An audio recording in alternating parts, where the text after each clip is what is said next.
Hello, everyone.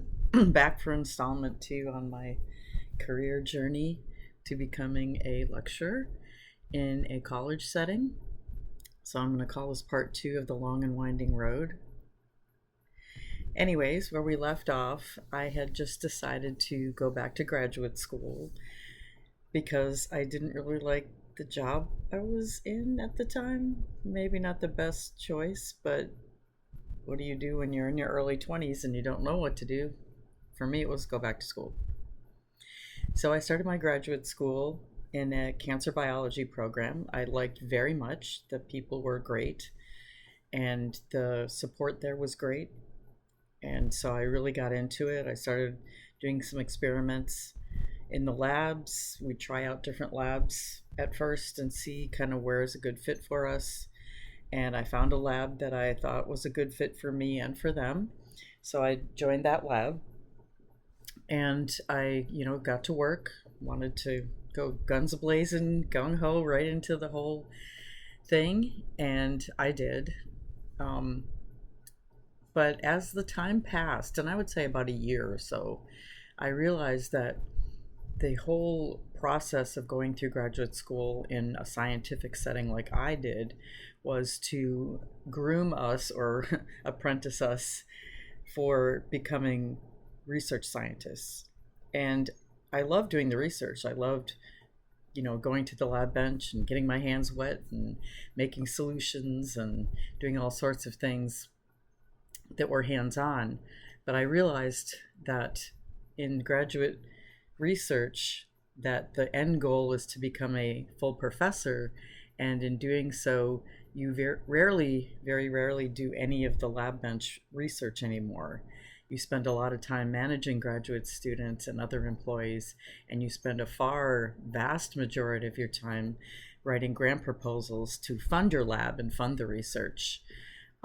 You also spend time going to conferences, which isn't a really bad thing. I didn't mind going to conferences.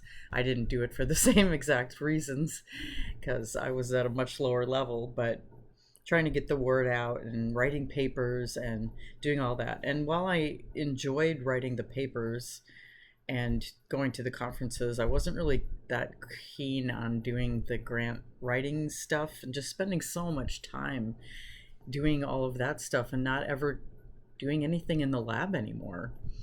And so I kind of started debating about whether or not I wanted to continue on this path because it just didn't seem right for me.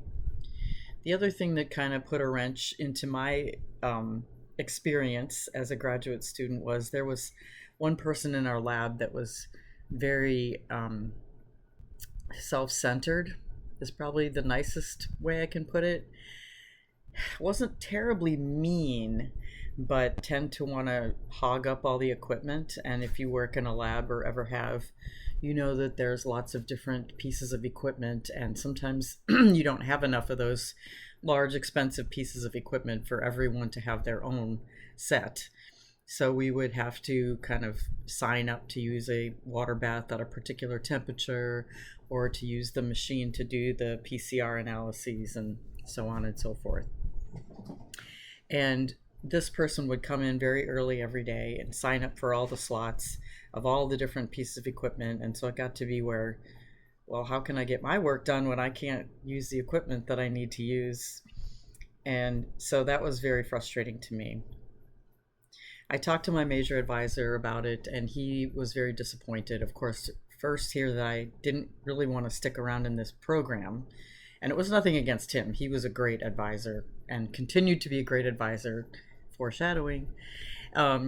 But he was disappointed at the interactions with the other graduate student, and I wasn't the only one that had the same issues. And so I think he had a little meeting with that student, and then we kind of had a meeting of all of us to kind of agree that there were certain limitations on the lab equipment and how to interact with each other in the lab and to be friendly and to be helpful to everybody, because at the end of the day the goal is to get research coming out of our lab, and we work better doing that as a team than as individuals who are trying to just jockey for position.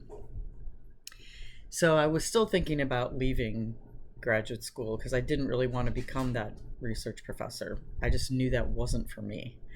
And so I started going and applying for jobs all around the country, in labs, to see if I could just get some, just general lab scientist job. And unfortunately, that didn't pan out for me. And I was unable to secure any types of positions doing that. So I just stayed in school because else do you do?